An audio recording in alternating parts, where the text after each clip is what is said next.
to play. She may be the song that summer sings, maybe the children autumn brings, maybe 100 different things, maybe a measure of a day.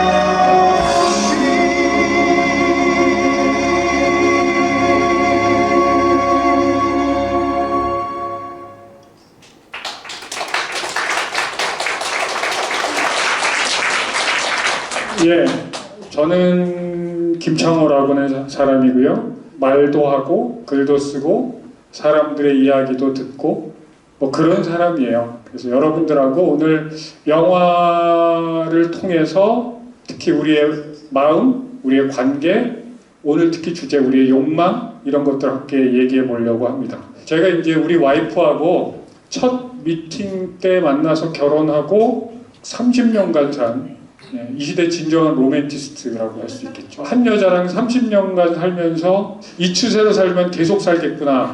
짜릿하지 않습니까? 우리가 짜릿합니다. 그래서 오늘 사람에 대한 이야기를 좀 나누려고 합니다. 예, 뭐 크리스마스의 대표적인 영화죠. 러브 액츄얼리. 저 영화를 보면 당도가 한도를 초과한 달달함이 있죠. 온 세상엔 달콤함이 가득하다고 얘기하는 것 같지만 잘 뜯어보면 그렇지만 않아요. 정말 그럴까? 사실 오늘 제 강연의 제목이 이겁니다. 태초에 에로스가 있었고 크리스마스엔 타나토스가 있었다. 몽크의 절규죠. 뒤에 산타 할아버지가 있죠. 뭔가 언밸런스한 것 같은 그림이지만 저는 저 그림이 크리스마스를 꽤 정확하게 말해주고 있다고 생각합니다. 제가 여러분 중에 한 분을 찍어서 질문을 하면 한 사람을 바보로 만들 수 있는 질문이 있습니다. 그게 뭐냐면 질문 안 할게요. 겁먹지 마세요. 당신은 누구입니까? 당신은 누구입니까? 저희 동네 화계사라는 절이 있었습니다. 그 현각 스님이라고 꽤 유명한 분 아세요? 아시는군요. 예. 그분하고 이제 버스를 타면 이게 마주쳐요.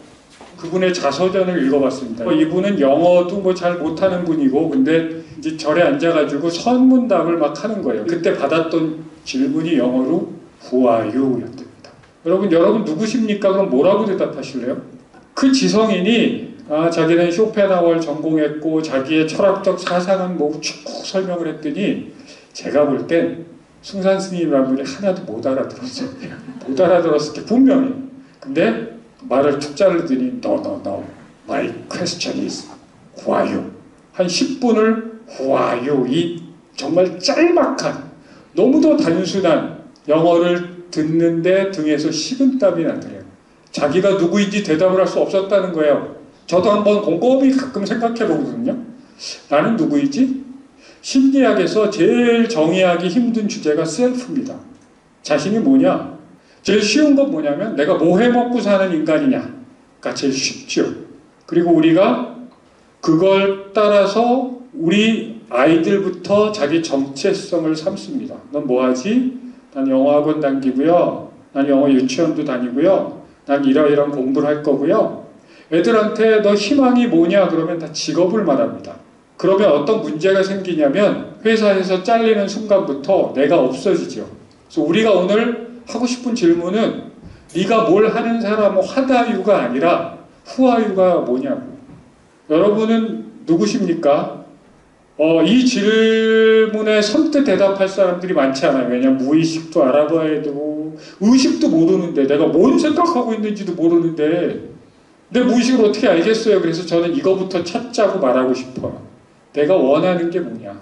다시 말해서 여러분들의 욕망이 뭐지요? 그 복잡한 게 아니라 여러분들은 뭘 보고 싶고 뭘 먹고 싶고 뭘 만지고 싶고 뭘 느끼고 싶으세요? 이 얘기부터 시작하려고 합니다.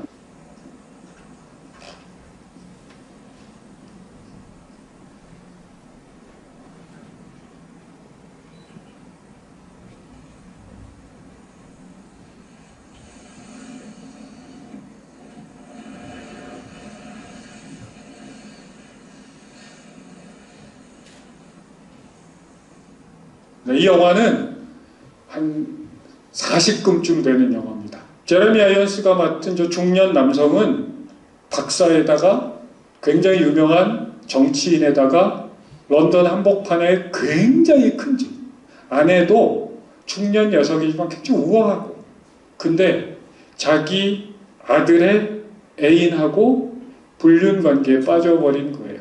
인간 정말 개막장 스토리죠. 근데 저 영화는 우리한테 이렇게 말하고 있는 거예요. 니들도 저 입장이 되면 별 수 없을걸? 저는 이제 어렸을 때부터 우리 사회, 우리나라가 유교 문화에다가요, 저는 교회 다니는 사람이거든요.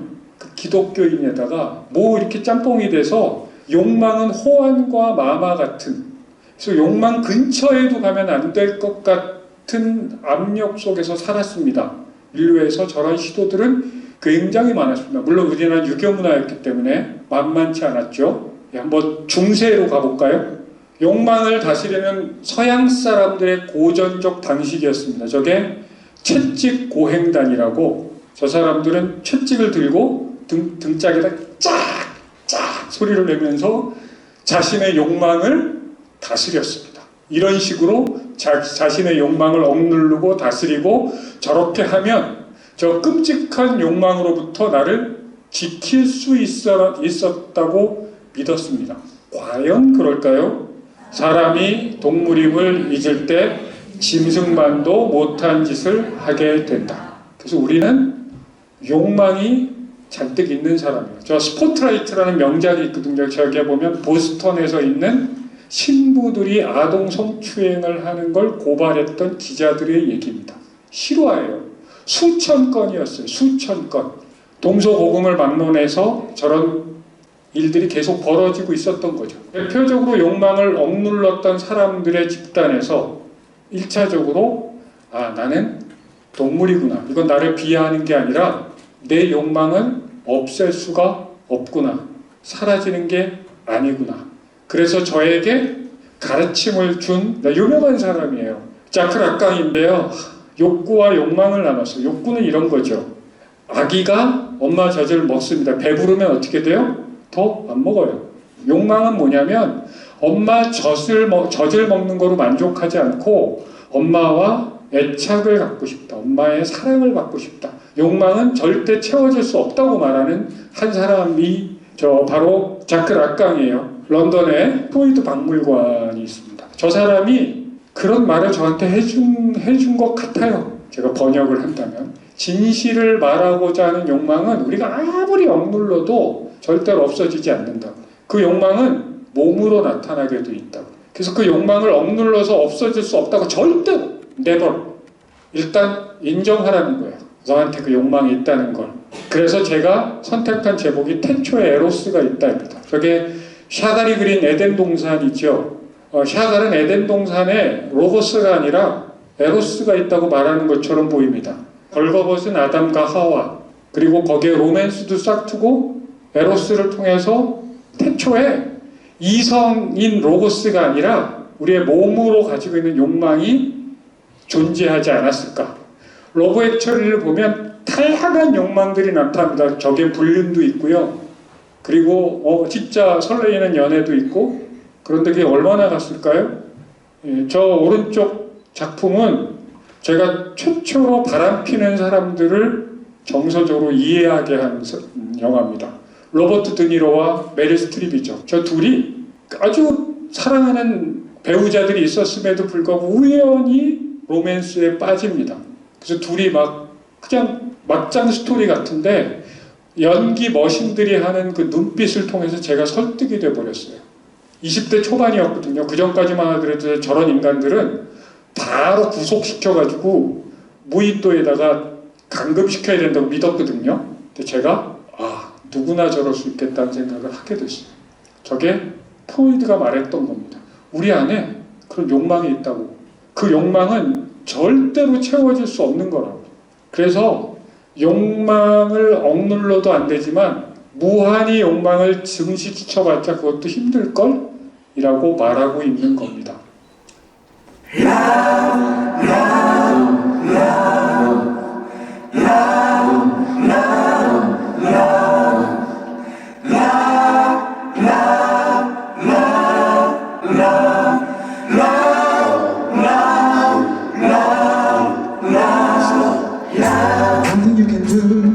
can't be done. Nothing you can see that can't be sung. Nothing you can say that you cannot afraid again. It's easy. Nothing you can make that can be made. Nothing you can say that can be saved. Nothing you can do that you know that you time is easy. All you need is love. All you need is love. All you need is love. Love. Love is all you need. Love is all you need. Love is all you need. Love is all you need. Love is all you need. Love is all you need. 프로이드가 인간의 기본적인 욕망을 성욕으로 봤죠. 에로스로 봤습니다. 그 한마디로 다른 사람을 원하는 거죠. 다른 사람의 모든 것을 원하는 겁니다. 다른 사람과 결합하고 싶은 거거든요. 근데 이 사람이 치료돼서 된 것만 책으로 썼어요. 치료를 막 하다 보니까 저 사람도 에로스로 가득 차 있네. 에로스 얘기를 막 하다가 그걸로 해결이 안 되는 게 있었습니다. 그러니까 우리가 욕망의 핵심이 에로스만 있으면 어쨌든 그게 뭐 불륜이든 뭐든 사랑을 하면 되잖아요. 한편으로는 뭐가 있어요? 사람들이 죽고 싶어 한다는 사실을 알게 됐습니다. 여러분 사시다 보면 죽어버리고 싶을 때 있죠. 여기 아이들 모시고 온 어머님 자식이지만 저걸 칵 어떻게 해버려라는 생각이 들면서 깜짝깜짝 놀랄 때가 있습니다. 프로이트가 그걸 발견한 거예요. 그게 바로 뭐냐면 저겁니다. 허트 로커라는 영화인데요. 이 사람은 전쟁에서 폭탄을 제거하고 이런 건 너무나 익숙하게 하는데 전쟁이 끝나고 집으로 돌아가서 마트를 가는데 시리얼이 수십 개가 있는데 그걸 고를 수 없는 사람이에요. 그래서 다시 전쟁터에 가야 편안해지는 사람. 그리고 결정적인 사건이 있지요. 저게 9.11 테러입니다. 잘 생각해 보세요. 저게 이제 일종의 자살 테러잖아요. 아무리 그 사람이 이념이 그래도 죽음이 있으면 피해야 되는데 죽음을 향해서 돌진하는 사람들을 보게 됩니다. 제가 상담하면서 이런 분들을 종종 보거든요. 칼로 자기 손목을 수시로 긋는 분들. 진짜 죽으려고 손목을 긋는 분도 있지만 어떤 분들은 자기 손목이 배지면서 피가 흘릴 때 난 카타르시스를 느끼고 비로소 죽음과 생명을 왔다 갔다 하면서 자기가 살아있음을 느끼는 역설적인 그걸 프로이드는 타나토스라고 말했습니다.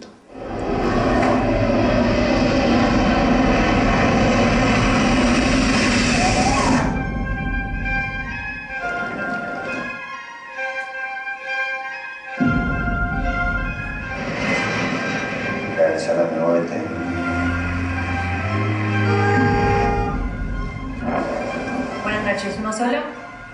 Creo que sos buena para las matemáticas. El acta de infracción dice que el auto estaba mal estacionado y eso se considera prueba suficiente. Papá, ¿Qué pasó? ¿Cómo se llama esa chica de pelo largo? ¿Cuál? Tu compañera de trabajo.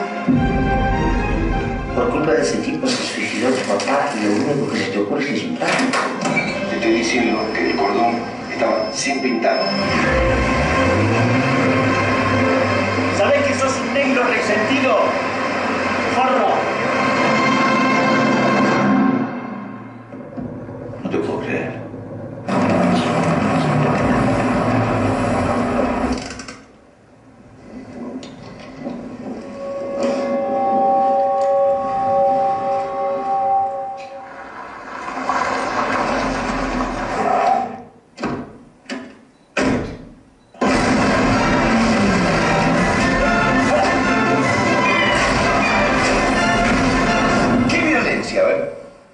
Yo estoy describiendo una realidad, ¿no? ¿Dónde está la violencia?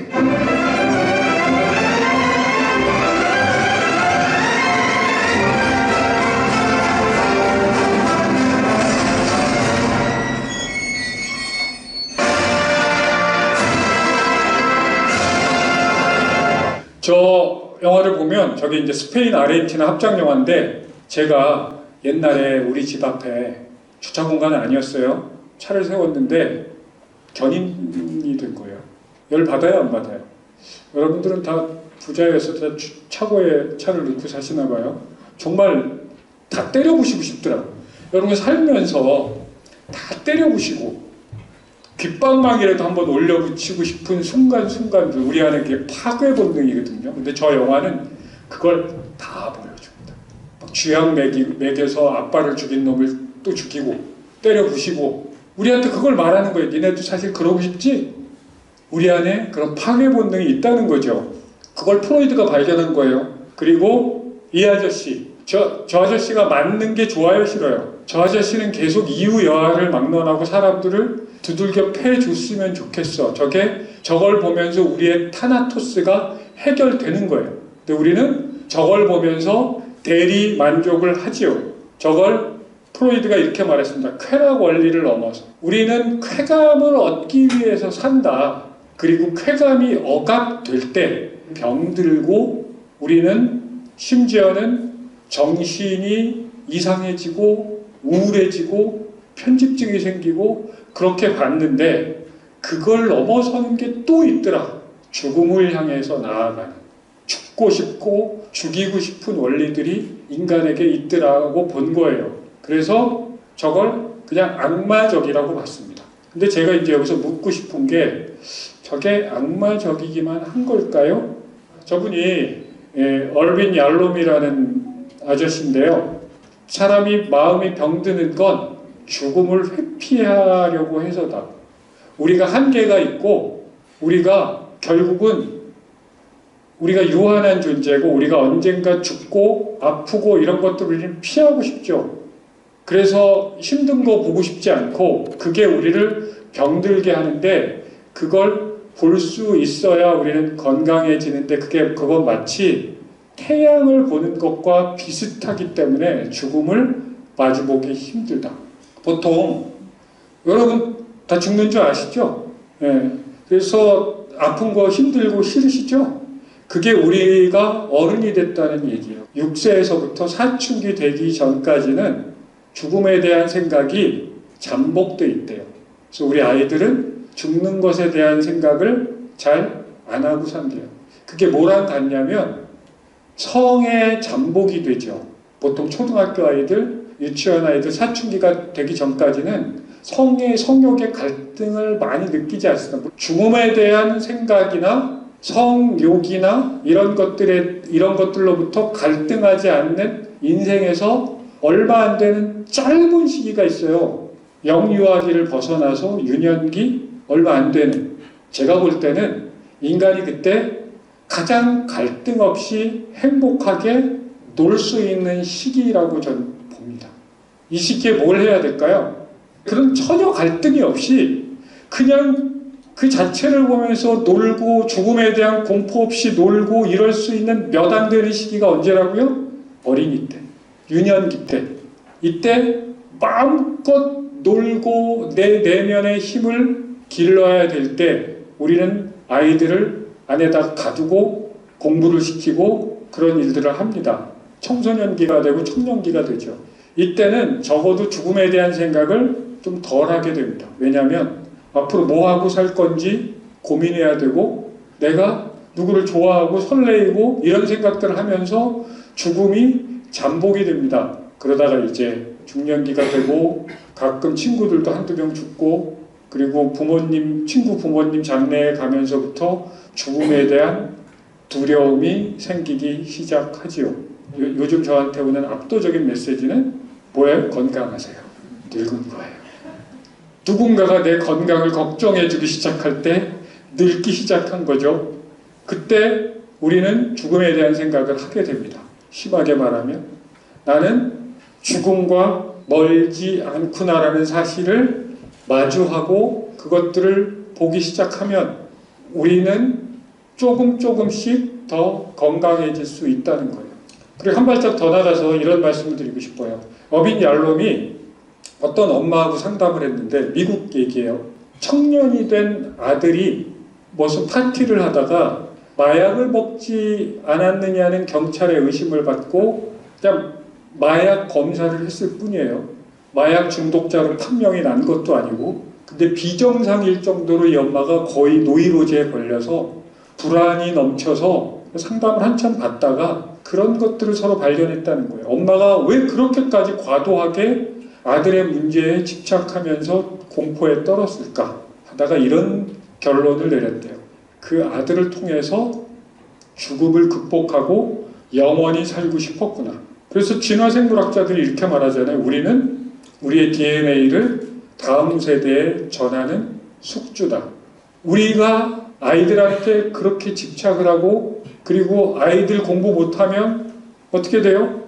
막 들어 눕고, 아이들이 공부 잘하면 팔팔 뛰고. 왜 그럴까? 이것도 죽음을 회피하려는 하나의 모습이라고 분석을 하는 거죠. 우리나라만데요, 애가 수영 선수예요. 내 애가 늘 4등만 하는 거예요. 하나만 더 잘하면 3등 동메달을 따는데 얘는 언제나 4등을 해요. 엄마가 환장하는 거죠. 그래서 아들하고 벌어지는 일이에요. 수영 잘하는데?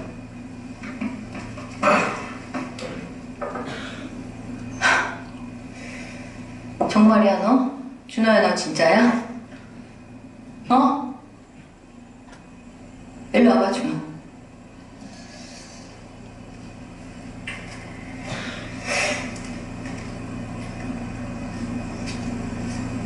진짜야? 아니지? 우리 열심히 했잖아 준호야. 우리 메달 따기로 했잖아. 그치? 말해봐. 아빠가 그러래? 밥 먹자 그냥. 소영. 그만둘게. 먹기 싫어.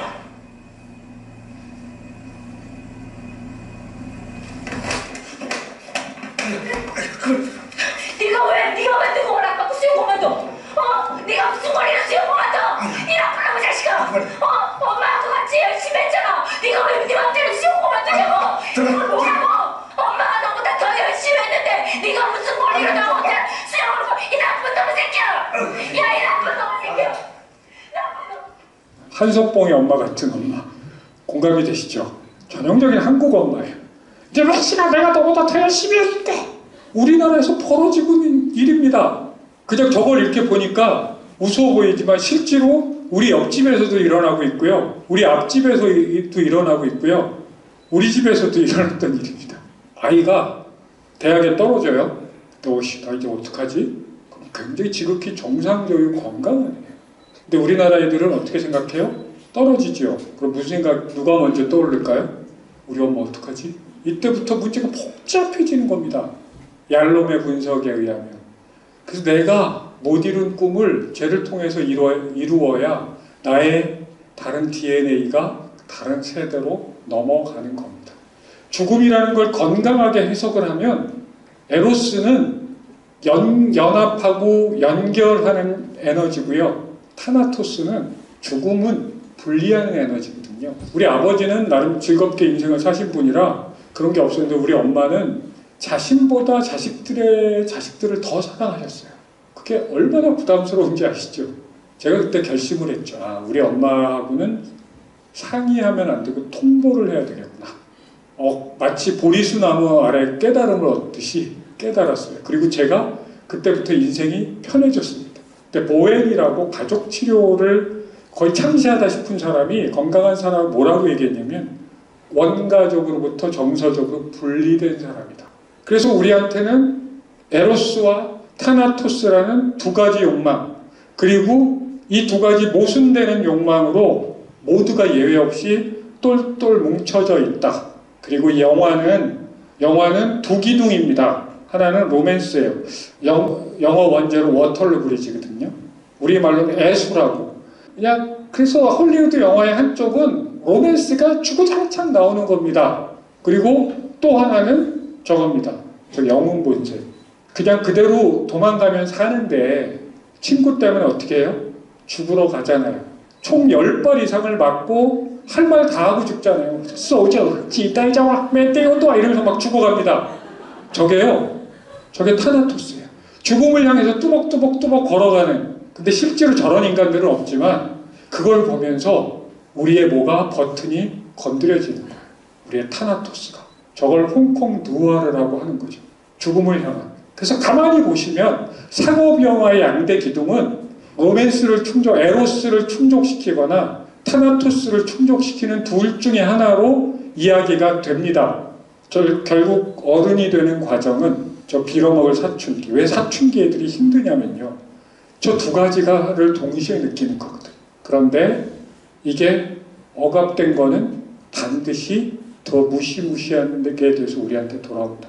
그게 공격성이든 그게 성욕이든 억누르면 억누를수록 지하세계가 돼서 발효가 돼서 얘가 이상하게 거대해져서 언젠가는 우리를 짓누르러 온다. 그래서 그걸 햇빛을 비춰줘야 된다. 라는 이야기가 그게 결국 상담이에요. 그럼 이 두 가지를 동시에 말하고 있는 영화가 하나 있는데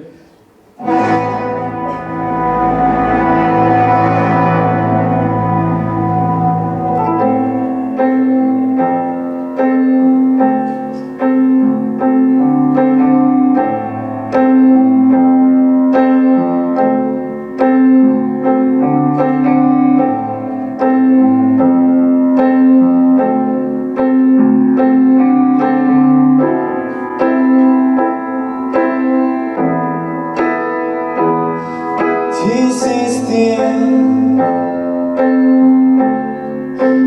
어려웠던 가치다.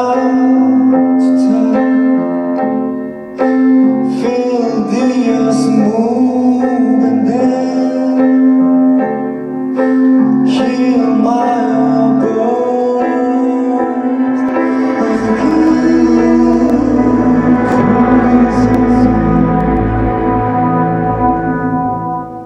007 영화는 한 편도 놓치지 않고 다 봤거든요. 역사상 가장 오래된 프랜차이즈입니다. 아마 60년대, 70년대부터 시작된. 왜 이 영화가 뻔하거든요. 화면만 좀 세련됐다 뿐이지 거의 슈퍼카를 타고 다니고 유럽에 있는 수많은 명소를 다 누비고 다니면서 평생 한번 몰까 말까 하는 차를 그냥 과감하게 때려 부시고 이렇게 누비고 다닙니다. 타나토스가 타나토스를 완전히 해결하면서 살 수 있는 그런 사람이죠. 그리고 또 한편으로는 뭐가 있냐면 본드걸이라고 굉장히 육감적인 한 여성이 본드 주변에서 늘 머무르면서 육체적인 사랑을 나누죠. 007은 타나토스와 에로스를 동시에 장착하면서 저 두 가지 컨셉으로 쭉 수십 년을 끌고 옵니다. 그런데 007은 너무 재밌지만 명작은 아닙니다. 왜 그럴까요? 타나토스의 표면과 에로스의 표면만 다루기 때문입니다. 제임스 본드는 사람 가볍게 죽이고 근데 너무나 쿨하고 너무나 멋있게 그리거든요. 영화니까. 근데 본드를 보면서 에로스나 타나토스의 깊이 있는 욕망을 건드리진 않습니다. 인류 최초의 이야기가 있습니다. 인류가 만든 이야기 중에 가장 오래된 얘기가 길가메시 서사시입니다. 굉장히 오래된 얘기거든요. 길가메시가 나옵니다. 저 사람은 어떤 사람이냐면 거의 깡패처럼 사람들을 괴롭히고 다닙니다. 그래서 신들이 생각한 게 저 사람한테 친구를 붙여주자. 엔키두라는 존재를 붙여줍니다. 엔키두도 영웅이었기 때문에 힘을 겨루다가 그러다가 서로 경쟁하다가 왜 친해지는 거 있잖아요. 그래서 엔키두가 거의 형제처럼 친해집니다. 그런데 어느 날 문제가 생깁니다. 엔키두가 죽어요.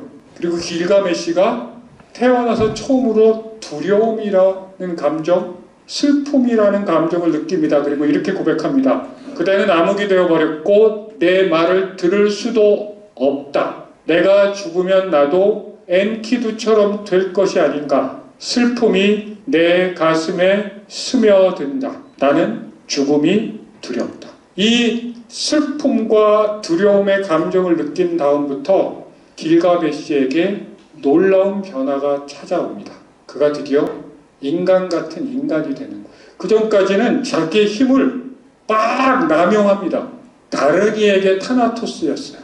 다른 이에게 죽음과 같은 공포를 전하는 사람이었어요. 근데 자기가 목숨처럼 아끼는 친구의 죽음을 겪고 난 다음에 한 번도 경험해보지 못했던 자기를 힘들게 하는 감정 두 가지를 경험하는 거예요. 너무 슬프고 너무 두렵고, 그리고 이전과는 다른 인간이 됩니다. 그때부터 그는 현자가 돼요. 자기도 죽음으로부터 예외가 아니라는 것들을 깨달은 후에, 마주한 후에, 그리고 자기가 너무나 사랑했던 사람을 잃고 그 시체를 붙들고 저렇게 울부짖은 후에 그는 현명해지기 시작합니다. 최초의 크리스마스 얘기로 넘어가겠습니다.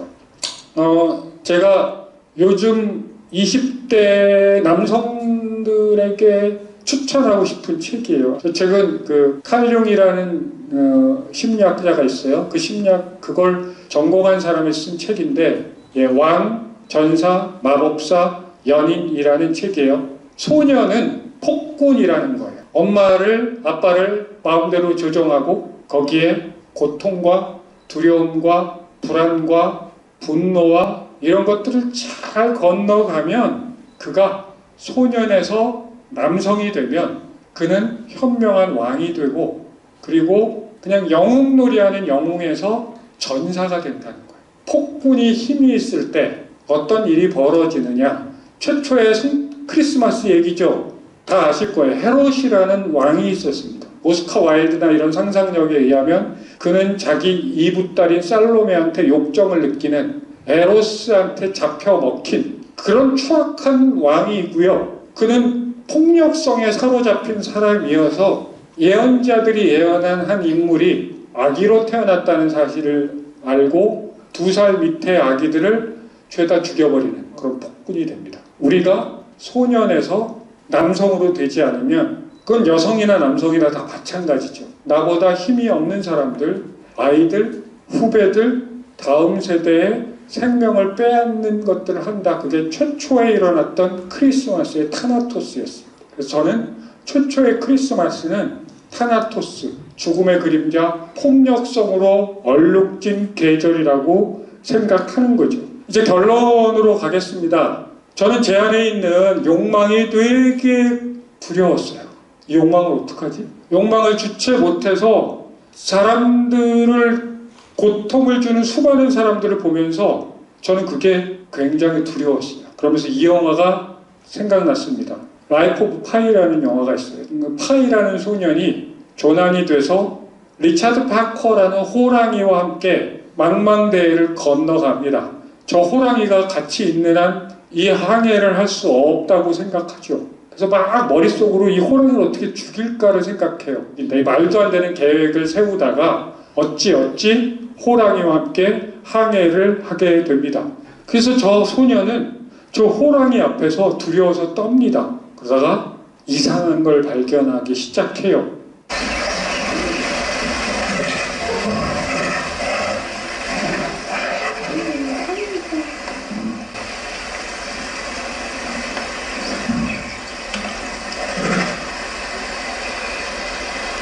호랑이가 푸르륵 하는 게 있어요. 저걸 프루스텐이라고 합니다. 호랑이가 앞에 있는 상대한테 친밀함을 느낄 때 하는 걸 프루스텐이라고, 태평양을 건너가면서 소년이 리차드 파커라는 호랑이의 프루스텐을 알아보기 시작합니다. 그래서 이 호랑이랑 내가 이 긴긴 태평양을 건너갈 수 있겠구나를 생각합니다. 그리고 그는 태평양을 무사히 건너가서 이렇게 고백합니다. 나는 리차드 파커가 아니었으면 바다 위에서 죽었을 거야. 저는 우리의 욕망이 리차드 파커인 것 같아요. 나는 그 욕망이 나를 잡아먹을 것 같았거든요. 그런데 어느 순간부터 나는 저 리차드 파커가 내 욕망이 나한테 던지는 신호, 프루스텐을 내가 듣지 못했구나. 나를 죽이려고 온 게 아니라 저 욕망은 이 긴 바다, 인생이라는 바다를 항해하면서 내가 정신 차리고 살 수 있고, 그리고 고독 속에 죽지 않을 수 있도록 나를 계속 펌프질하는 에너지라는 사실을 알게 된 거죠. 저는 그래서 이렇게 말하고 싶습니다. 관능적이 되자. 따라해봅시다. 관능적이 되자. 관능을 예술치료에서는 이렇게 정의합니다. 어떻게 정의하냐면요. 감각을 호화롭게 하는 것. 서핑을 할 때입니다. 예, 무리를 걷는 느낌? 아, 내 감각이 호강하고 있구나라는, 저희 집 바로 뒤에 공원이 있어요. 그 공원 사진을 찍은 거예요. 아름답지 않나요? 그때 저는 관능을 경험했습니다. 내 시각이 호강하는구나. 대기실에서 여기 도시락을 받았거든요. 내 혀가, 내 시각이 호화롭게 되는, 우리의 욕망을 그렇게 충족시키는. 그러니까 욕망은 억누를 수 없고 없앨 수 없고, 그렇다고 욕망에 먹힐 수 없다면 욕망을 과감하게 리차드 파커를 길들이듯이, 길들인다는 건 조종하는 거하고는 달라요. 욕망을 있는 그대로 내가 만나게 되면 내가 관능적인 인간이 되는구나. 관능적인 인간은 야한 인간이 된다는 게 아니고 내 감각을 호화롭게 만들 수 있는 능력을 갖는 사람인 거죠. 그래서 오관이 활성화된다는 건 알아차리고 접촉하고 동물적 감각을 회복하는 거예요. 욕망은요, 무조건 지금 여기에 일어나는 겁니다. 이 끝나고 못하고 가지? 이런 생각을 하는 순간 우리의 감각은 사라져요. 이들은 서로를 죽여야만 하는 적군입니다. 하지만 어째서인지 서로에게 총을 발사하지 않고 인사를 나누고 나며 우정을 쌓고 있는데요. 이들에게는 무슨 일이 있었던 걸까요? 1차 세계대전이 한창이던 1914년 12월 25일 영국과 독일의 양측 장병들은 불과 몇십 미터의 사이를 두고서 참호 속에서 긴 대치를 이어가던 중 성탄절을 맞아 한 병사를 시작으로 캐럴송을 부르는데요. 이 소리는 아군의 참호를 넘어 상대 측의 참호에도 전달이 됩니다. 그러자 하나둘씩 캐럴송을 따라 부르고, 심지어 한 병사가 총을 내려둔 채로 참호 밖으로 나와도 그 누구도 총을 쏘지 않습니다. 이를 발단으로 양측 장병들 모두 참호 밖으로 나오게 되며 서로에게 안부와 선물을 전달하고 지휘관에 허락해 축구 경기까지 했다고 하는데요. 하지만 양측 군 수뇌부에서도 이 사실을 알게 되어 이를 이적 행위로 규정, 서로를 향해 집중 포격할 것을 명령합니다. 이렇게 크리스마스의 기적은 한 번으로 그쳤으나 현재까지도 많은 이의 마음을 울리는 이야기로 남았습니다. 여러분의 생각은 어떠신지 댓글로 알려주세요. 저기 병사들은 감각적으로 만났어요. 함께 노래를 부르고 그 사람 노래를 듣고 같이 축구를 하고 악수를 하고 안부를 나누고. 근데 감각적이지 않은 지휘부의 인간들은, 감각적이지 않는 인간들은, 관념적인 인간들은 포격을 하라고 말하는 거죠. 그래서 저는 크리스마스는 감각을 회복하는 절기다.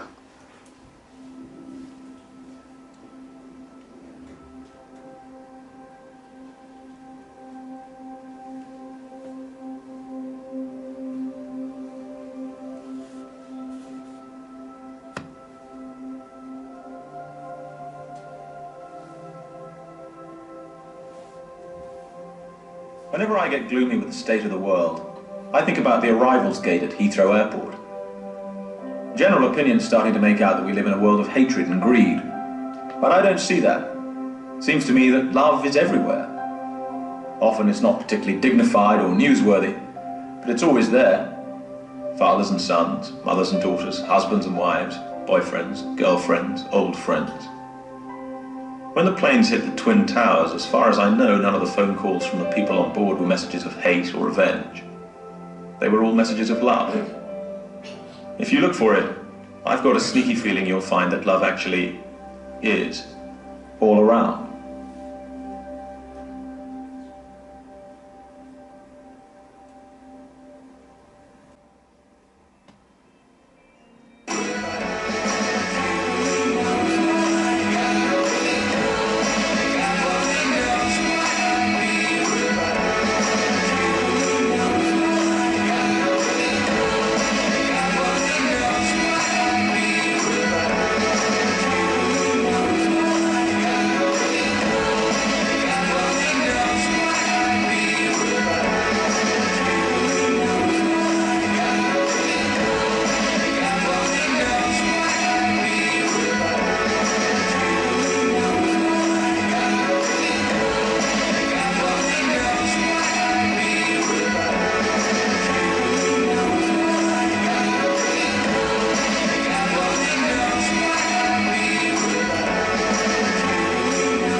영화의 엔딩처럼 오늘 함께 오신 분들, 친구분들, 가족분들하고 허그 한번 해주시면서 이 크리스마스의 절정을 맞이해 주시면 좋을 것 같습니다. 앉아서 얘기하면 되나요? 아, 예, 뭐 누워서 얘기하셨대요? 욕망이 있는 게 나쁜 걸까? 아, 예, 제가 강의를 잘못했나 보죠. 우리의 욕망은 우리의 살과 피와 같은 거예요. 모든 욕망은 우리 뭐 좋고 나쁘고를 말할 것도 없고요. 그냥 우리의 피와 살과 장기 같은 거기 때문에 그래서 제가 이제 여러분들한테 마지막으로 제안드린 게 관능적이 되라는 거예요. 감각적이 되라. 감각적이 되는 건 우리의 욕망을 존중하는 거예요. 내가 너를 무시하지 않아. 내가 너와 잘 지내보려고. 내가 너를 피하지 않을 거야. 그 욕망에 햇빛을 비춰서 난 너랑 잘 살고 싶거든. 내가 널 잘 돌봐줄 테니까 날 좀 도와줘라고 얘기해야 된다는 거죠. 그 교수님은 나는 누구인가라는 질문을 받으셨을 때 대답을 하실 수 있으실까요? 저 굉장히 저분이 역습에 능하신 분이네요. 제가 하는 일을 가지고 나라고 규정하지 않으려고 노력하는데요. 어쩔 수 없이 내가 하는 일 왜냐하면 현대는 직업이 되게 중요한 시대거든요. 그래서 현대는 직업 윤리가 매우 중요하다고 저는 생각해요. 제가 예를 들어 제가 상담하는 사람이기 때문에 제가 상담한 내용을 함부로 발설하지 않는 것, 뭐 이를테면 그게 또 하나의 낙인 해요. 그것도 무시하지 않지만 또 한편으로는 나만 가지고 있는 그런 나만의 욕망을 통해서 나를 설명하고 싶어. 그러니까 이렇게 길어진다는 건 내가 누군지 잘 모른다는 얘기입니다. 그 관계에서는 애착 형성을 잘 소화하지 못해서 불길을 끌어당겨서 애별리고 다 부부 듣고 다 억지를 하고 살고 있거든요. 선생님께서는 욕망이 돼 그것이 사회문화법에 저촉이 되는 금지된 그런 관계의 애착 형성을 할 때 기독교적인 견해로서는 어떤 방법을 대안을 제시해 주실 수 있겠는지요? 이런 시가 있습니다. 그림자에 속지 말아라. 인 듯 하나 실은 허상이다. 그런데 그림자 무시하지 말아라. 그림자 안 밟고는 열매 하나도 딸 수 없다고. 저는 그 그림자라는 게 제 입장에서는 한 대상이라고 생각해요. 하나님이라는 대상. 그게 근데 저 멀리 있는 게 아니라 내 안에 있고 그리고 우리 사이에 있다고 생각하는 거죠. 저 사람 안에. 그걸 네팔에서는 나마스테라고 표현하죠. 내 안에 있는 하나님이 당신 안에 있는 하나님께 인사합니다. 저는 그게 굉장히 기독교적인 개념이라고 생각해서 저는 건강한 애착이 형성이 안 됐어도 프로이드는 사실 그러고 나면 매우 어렵다라고 굉장히 인간을 비관적으로 봤는데 저는 패자부활전이 있다고 생각하는 사람이어서 그렇게 우리 사이에 그 초월적인 관계가 있다고 고백을 하고 저는 실제로 그거로 인해서 많은 치유 경험을 하고 있는 사람입니다.